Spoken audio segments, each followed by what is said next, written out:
History rarely announces its most powerful financial maneuvers with fanfare. Sometimes the greatest shifts happen not during crises or market crashes, but in quiet offices where a few officials quietly redesign the rules of money itself. And when those rules change, wealth moves, slowly, silently, away from the hands of savers and toward the institutions that write those rules. Today you're about to step into one of the most remarkable financial operations ever executed in the United States, a strategy so elegant that it erased nearly half the nation's debt without paying it back in any meaningful sense. And here's the part that matters now: the same mechanics are quietly falling back into place. Let's rewind to February 1946. America had just emerged from World War II, but financially the country looked cornered. Federal debt sat at $269 billion, 119% of GDP, an amount so massive that repaying it conventionally would have been politically impossible. Yet by 1960, the national debt was barely higher at $286 billion, while the debt burden had collapsed to just 55% of GDP. The miracle wasn't repayment. It was strategy. Washington didn't eliminate the debt, it made the real cost of that debt shrink until it barely mattered. And they accomplished it without asking a single taxpayer to sacrifice a dollar. Imagine a financial playbook so effective it wiped away half the debt load in only 15 years. It's almost never mentioned in classrooms, and most Americans today have no idea it happened. But the system that made it possible, coordinated monetary policy, regulatory control over savings, and persistent inflation, is still very much alive. In fact, you can already hear echoes of it today if you listen closely. Picture the scene: Washington, April 1942. Inside the Federal Reserve Building, Chairman Mariner Eccles sits across from Treasury Secretary Henry Morgenthau Jr. They weren't discussing the front lines or troop movement. They were engineering a maneuver that would reroute hundreds of billions of dollars from the pockets of savers to the federal balance sheet. Their agreement? The Federal Reserve would cap long-term Treasury yields at 2.5% for the war's duration, and for years afterward. It sounded technical, but it changed everything. Inflation was running between 6% and 8%. So while Americans proudly bought war bonds to support the war effort, they were silently losing 3% to 5% of their real wealth every single year. You'd lend the government $100 and they'd repay you in dollars that bought noticeably less. This setup lasted 9 years. Politicians called it patriotic. But economists later gave it its true name: financial repression. Here's how it played out. From 1942 to 1951, the Fed held long-term Treasury yields fixed at 2.5% while annual inflation averaged 5.7%. Real interest rates were negative for almost a decade. The government financed the most expensive war in history, yet by 1955 total debt had barely changed. Meanwhile, the debt-to-GDP ratio collapsed from 119% to 71%. Because nominal GDP skyrocketed from $227 billion to $415 billion, helped enormously by inflation. Over that period, the dollar lost 44% of its purchasing power. Every dollar of wartime debt was worth only 56 cents in real terms. The government didn't repay the debt, it simply allowed inflation and economic growth to eat it away. And ordinary citizens unknowingly funded the operation. Your grandparents and great-grandparents who bought Liberty bonds or Victory bonds believed they were securing their future. Instead, their safe investments were quietly drained of value. A $100 World War I Liberty bond was worth the equivalent of $47 by 1951. A World War II Series E bond purchased in 1942 matured at $133 in 1952, but after inflation, investors ended up with less purchasing power than they started with. The returns looked positive on paper, but in reality they were negative. On April 9, 1951, the Treasury-Federal Reserve Accord finally allowed the Fed to stop supporting Treasury prices. But by then the wealth transfer was complete. The government had financed the war and walked away with a shrinking real debt burden, an outcome achieved not through repayment, but through carefully engineered monetary pressure. You might assume this was a one-time wartime measure. But the truth is more unsettling. It wasn't a fluke. It became a template. After the 1940s, the infrastructure of financial repression became permanent. Regulation, monetary coordination, forced Treasury holdings, and inflation remained tools that could be reused whenever federal debt swelled beyond politically acceptable limits. Here's the essence of the strategy. Keep real interest rates below economic growth, especially inflation-driven growth. Let nominal GDP rise faster than the debt. And let inflation quietly erode the real value of what's owed. So who pays for this? Savers. Bondholders. Anyone holding fixed income assets. Negative real yields act like a silent tax, transferring wealth from the private sector to the government. To understand it, imagine owing your neighbor $100,000 at 2% interest.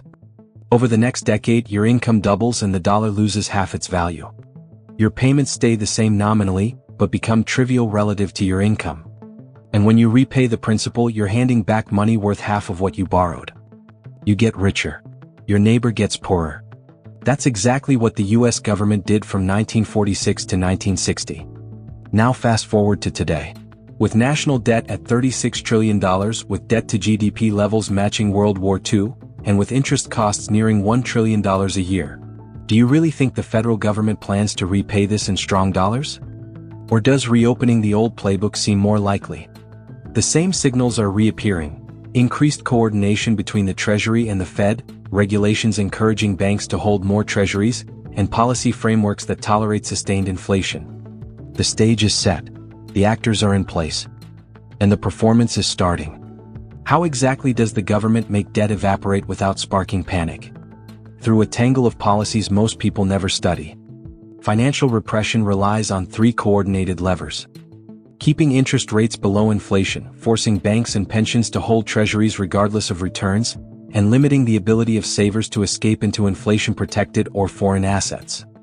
Over a 10-15-year window, this process can reduce debt to GDP by 30 to 50 points, without repaying a dollar of principal.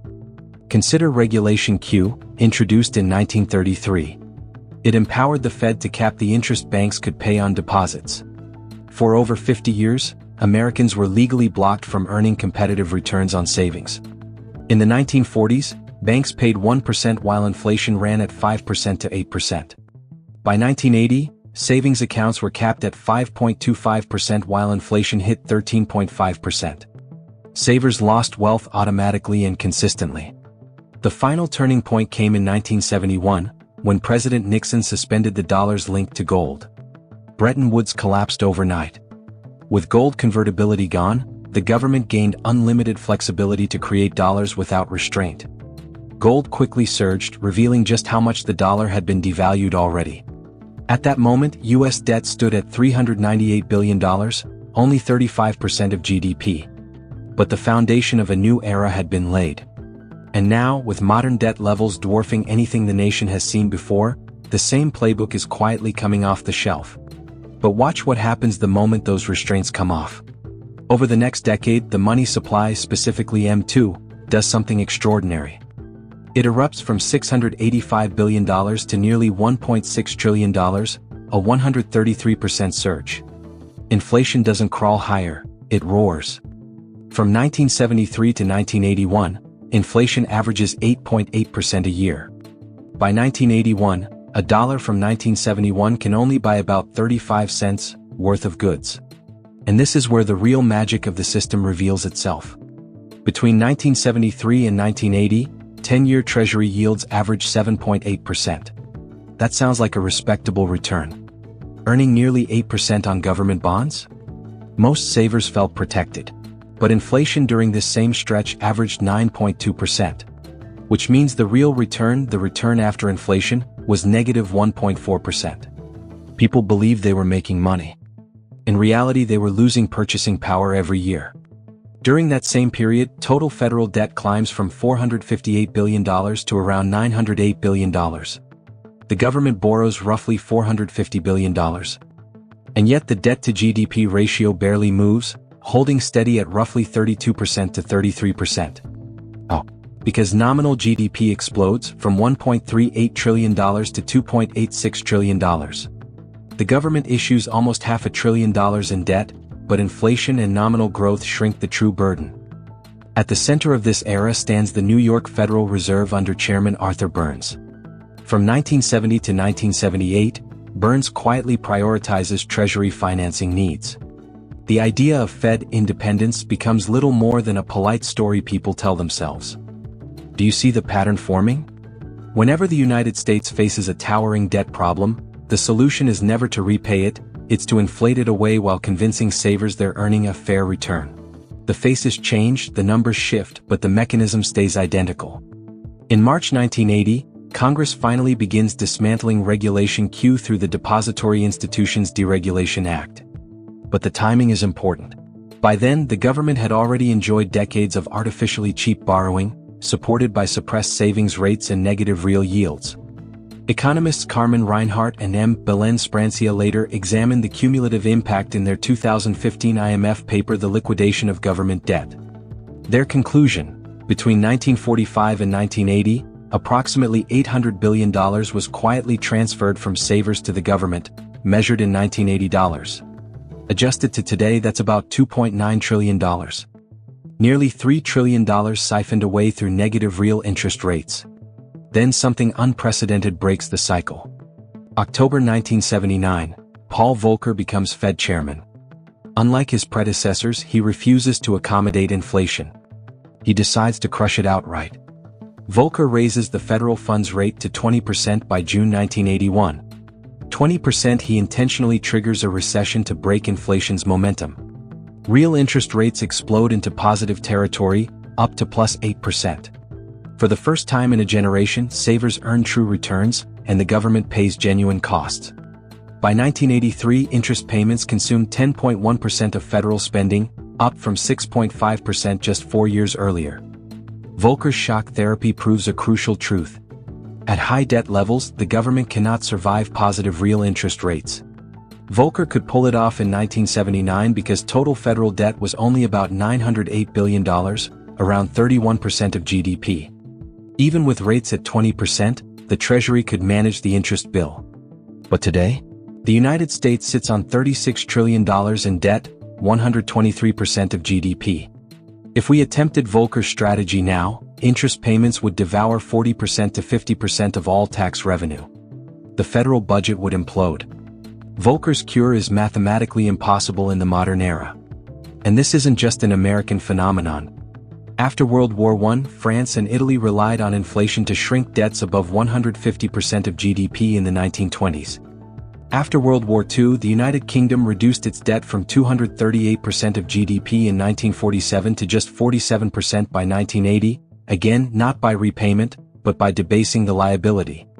Japan attempted a softer version of this strategy from 1998 to 2013 with mixed success. Across every country, every era, the architecture is the same. A central bank subordinate to Treasury needs. Domestic savers captured through regulation. A controlled erosion of the currency's value. And at the heart of this system sits the New York Federal Reserve. It conducts open market operations, runs the FX desk, and maintains the primary dealer network, Wall Street's gateway to Treasury distribution. When you hear Fed policy, what you're really witnessing is the operational arm of the government's funding strategy. Here's a quick pop quiz. Do you believe your savings account rate is set by free market forces? Or do you suspect it's shaped by a regulatory framework designed to ensure cheap federal financing? If you chose the second answer, you're finally seeing the machine as it truly is.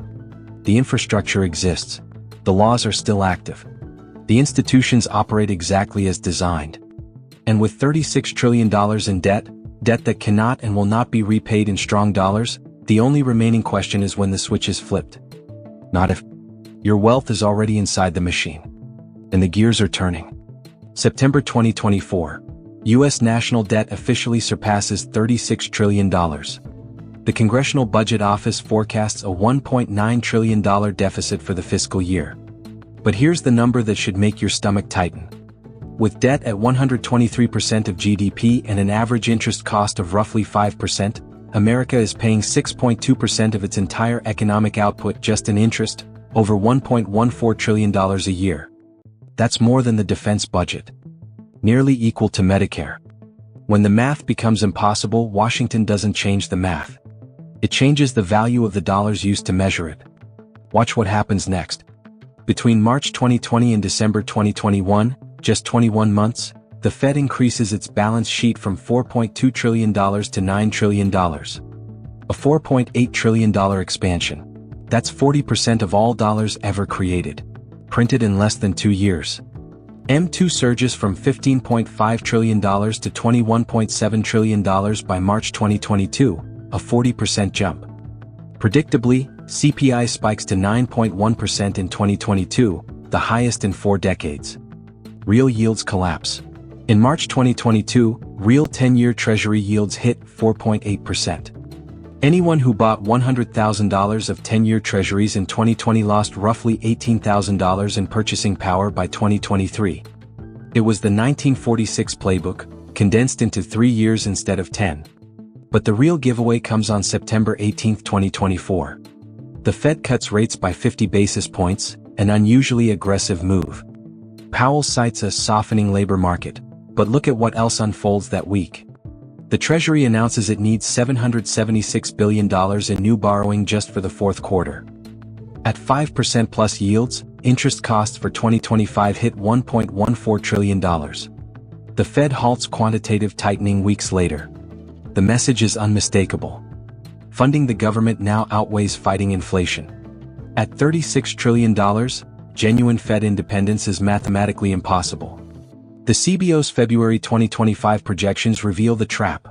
Debt climbs from $36.2 trillion to $56.4 trillion by 2034, 135% of GDP. Interest alone reaches $1.6 trillion annually, assuming interest rates drop back toward 3%. If rates stay near 5%, interest on $56 trillion becomes $2.8 trillion, more than Social Security's projected annual cost. There is no combination of tax hikes or spending cuts that can fix this. The only viable policy left is the one we used before. Financial repression. Hold rates below inflation. Let the currency do the heavy lifting. Transfer the cost to savers.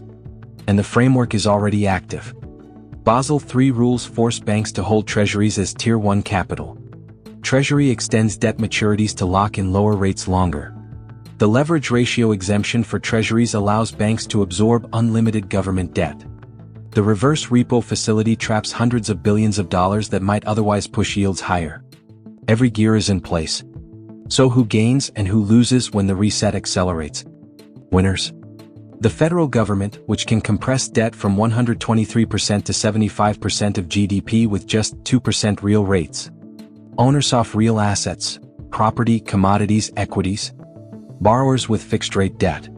Primary dealers who profit from trading flows. Losers. Bondholders watching $10 trillion in treasuries erode at 2% real rates. Savers holding $18 trillion in cash equivalents. Retirees relying on fixed income. Foreign central banks holding $7.6 trillion in treasuries. The dollar's reserve status. In 1946, the U.S. erased 119% of GDP debt without repaying it. In 2025, we're at 123%. And the same playbook isn't just available, it's already running. The moment the Fed pivoted in September 2024, the reset began. The mechanism is active. The transfer is underway. The only question now is simple. Will your wealth ride the wave or get crushed beneath it?